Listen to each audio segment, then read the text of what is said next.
Welcome back to the Deep Dive.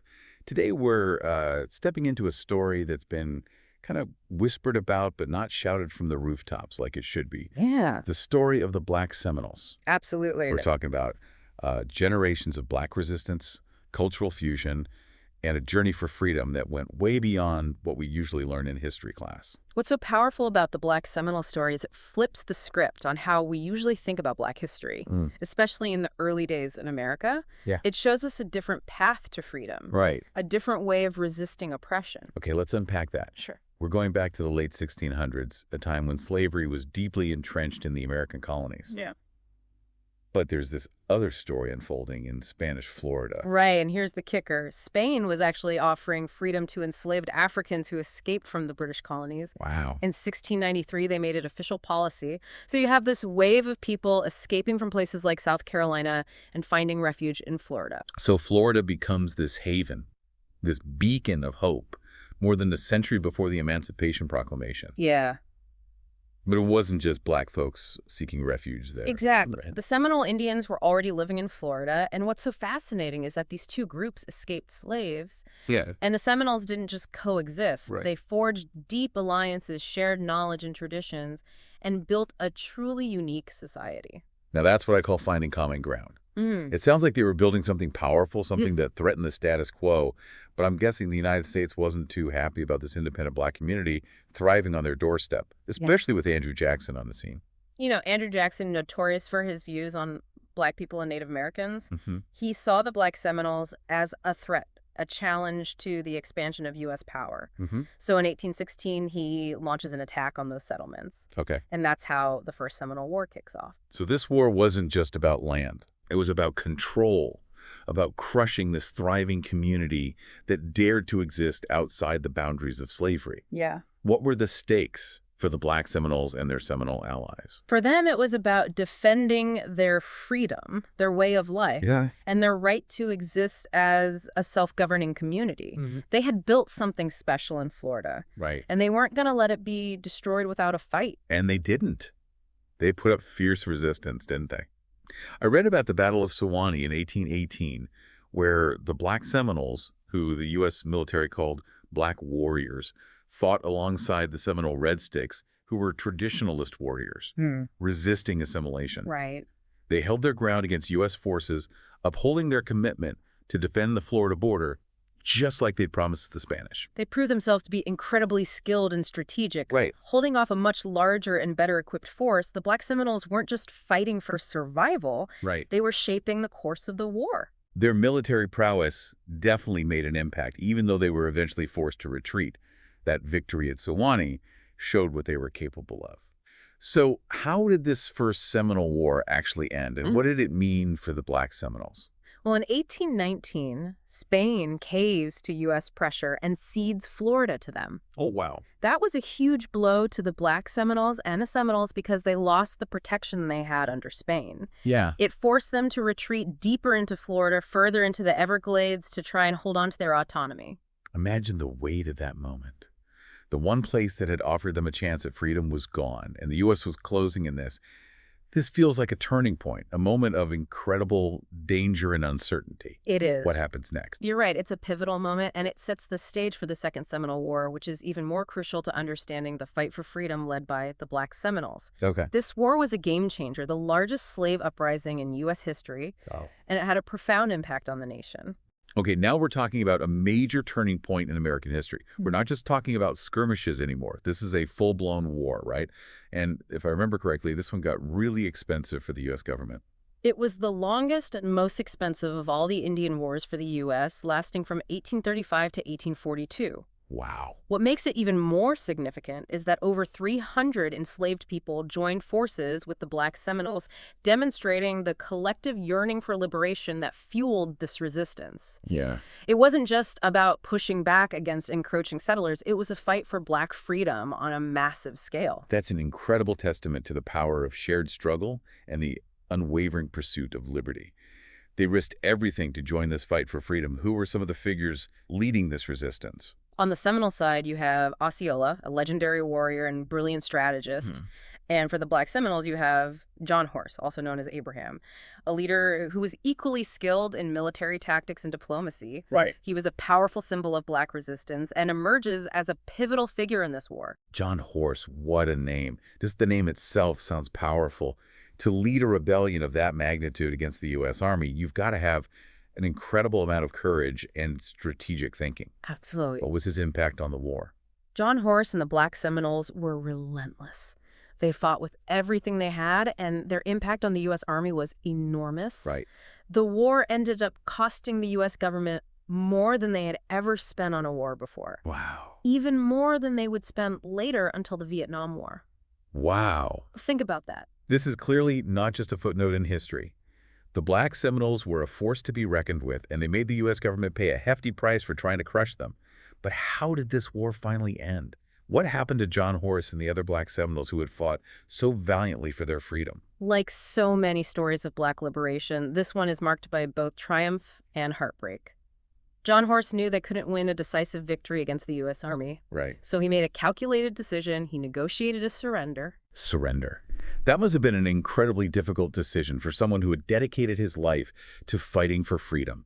What were the terms? It was a gamble, but a strategic one. John Horse laid down his arms in exchange for something incredibly valuable: emancipation papers for himself and every single one of his soldiers. Wow. It seemed like a victory at the time, but there was a catch. Well. The U.S. government insisted that they relocate to Oklahoma, joining other tribes on what we now know as the Trail of Tears. The Trail of Tears. A horrific chapter in American history marked by unimaginable suffering and loss.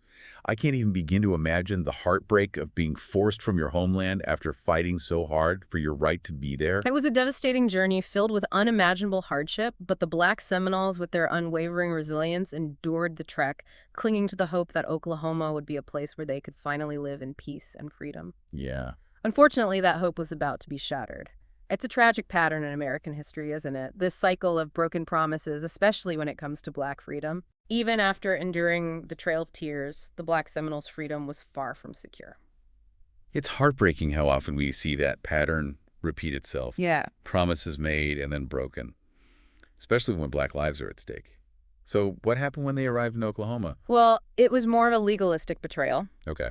The U.S. Attorney General at the time, Nathan Clifford, essentially declared that the government didn't have the authority to grant them freedom in the first place. Wait, what? After everything they'd endured, escaping slavery, fighting for their freedom, surviving the Trail of Tears, their emancipation was just revoked.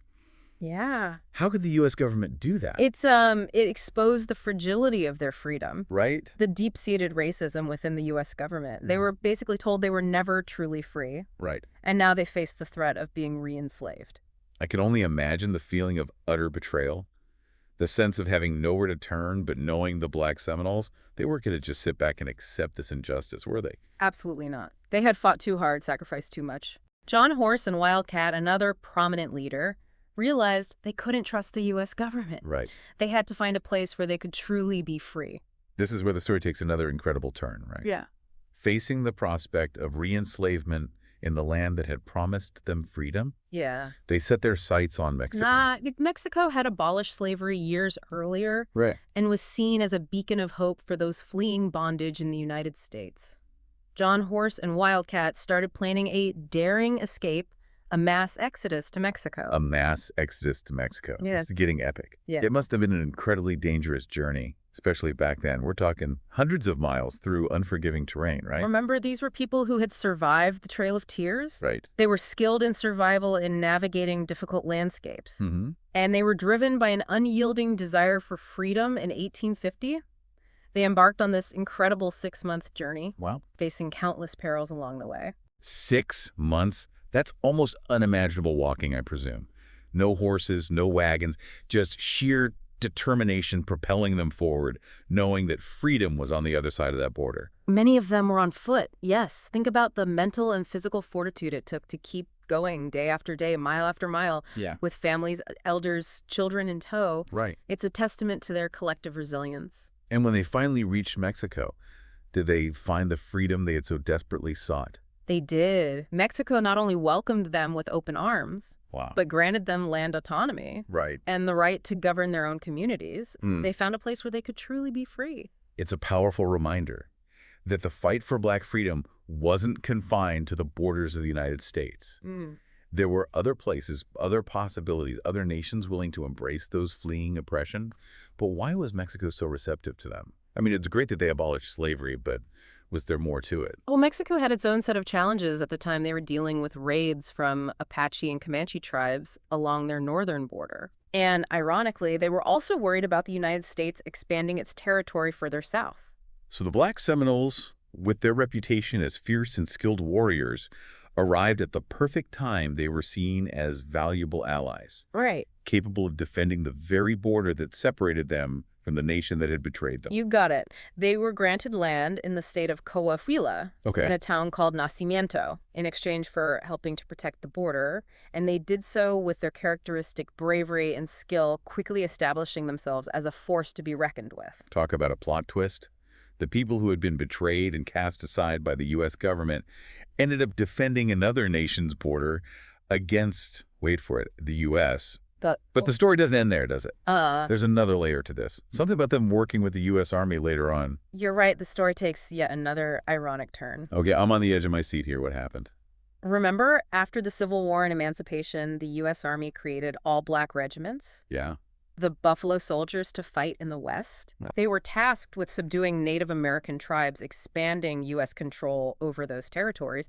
And guess who they turned to for help? Don't tell me the Black Seminole. You got it. In 1870, the U.S. Army approached John Horse Wow. and asked him to enlist Black Seminoles as scouts to help them fight against Native Americans. They knew about their reputation as skilled trackers, Right. their knowledge of the terrain, and their military prowess. And of course, they probably dangled the promise of repatriation, right? The chance to finally return to their homeland, the land that was stolen from them. You know, the drill, the U.S. government once again made promises, offered land and provisions if they agreed to help, and despite everything they had endured, despite the broken promises of the past, some Black Seminoles led by John Horse agreed to serve. What a complex decision that must have been, to fight for the very nation that had betrayed them time and again. I imagine there was a mix of hope, skepticism, maybe even a sense of irony in that decision. It's a complicated chapter in their story, but what's undeniable is that the Black Seminole Indian Scouts served with distinction. They were known for their bravery, their tracking skills, their effectiveness in battle, and they earned high honors for their service. But did they ever receive the repatriation they were promised? Yeah. Did they ever get to return to their homeland in Florida? Sadly, no. The U.S. government, true to form, broke yet another promise. Right. They served their time, they risked their lives, they helped the U.S. Army achieve its goals. Oh, right. But when it was all over, they were cast aside, discharged from the Army with no land, no provisions, and no return to their homeland. It's a story that underscores the systemic racism and hypocrisy that have plagued Black people in America for centuries. Even acts of heroism and sacrifice were often met with betrayal and injustice. So what became of them after their service? Did they stay in the U.S.? Some did. A group of them ended up settling in Brackettville, Texas. Okay. But the story of the Black Seminoles goes beyond borders of the United States. Remember, there were those who had escaped to Mexico earlier, Right. establishing a vibrant community there, and their descendants still live in Mexico today. There are Black Seminoles in Mexico today. That's incredible. It shows the reach of the African diaspora, how Black folks created communities and found freedom in unexpected places. But do they still hold on to their cultural identity, their connection to their ancestors? Absolutely. They've preserved their unique culture and traditions, even celebrating Juneteenth in Mexico, Wow. which is just remarkable. It's a testament to the enduring legacy of the Black Seminoles, their unwavering commitment to freedom and remembrance. Juneteenth in Mexico. Oh. That's powerful. I've never heard of that before. This whole story has been a revelation, highlighting a part of Black history that deserves to be told and retold. It challenges us to expand our understanding of Black history, to recognize the diverse paths to freedom that Black folks forged throughout the Americas.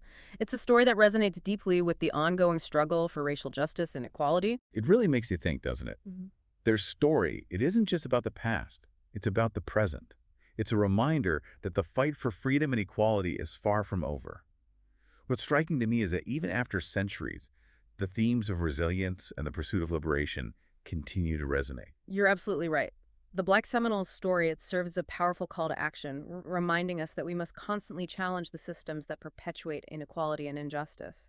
Their unwavering resilience and determination should serve as a beacon, inspiring us to push for a world where justice and equality are a reality for all. Their story also underscores the beauty and strength that come from cultural blending, showcasing the richness that diversity brings to any society.